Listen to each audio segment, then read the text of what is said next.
पाकिस्तानी हुकूमत आपके फ़ोन की निगरानी कर रही है।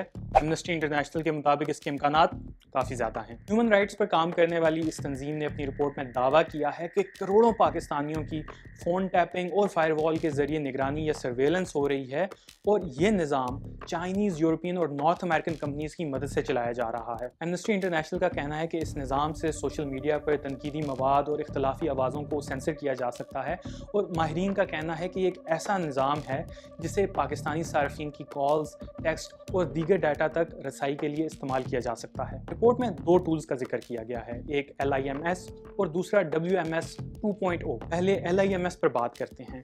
यह है lawful intercept management system. Report के मुताबिक इस सिस्टम के जरिए 40 लाख कॉल्स को एक साथ टैप किया जा सकता है।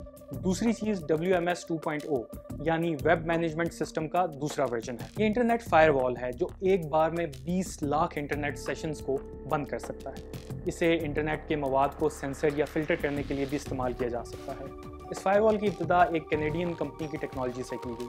2023 में ये कंपनी तहलील हो गई, जिसके बाद इस फायरवॉल के अगले वर्जन को बनाने के लिए चाइनीज़, अमेरिकन और फ्रेंच कंपनीज़ की जदीद टेक्नोलॉजी, हार्डवेयर और सॉफ्टवेयर का इस्तेमाल किया गया। एमनेस्टी इंटरनेशनल के मुताबिक ये दोनों निज़ाम वॉच टावर्स की तरह काम करते हैं जो आम शहरियों पर मुसलसल जासूसी करते रहते हैं।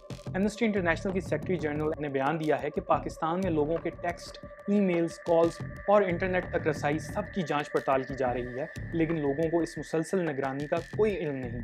गुज़िश्ता साल PTA के चेयरमैन ने सेनेट की स्टैंडिंग कमेटी बराए इंफॉर्मेशन टेक्नोलॉजी के अंदर फायरवॉल पे जारी काम के मुतालिक इंकशाफ किया था और पिछले साल ही एक अदालती समाअत के अंदर LIMS के बारे में भी इंकशाफ हुआ था। पाकिस्तान में ह्यूमन राइट्स और डिजिटल राइट्स एक्टिविस्ट इस रिपोर्ट पे काफ़ी तशवीश का इजहार कर रहे हैं।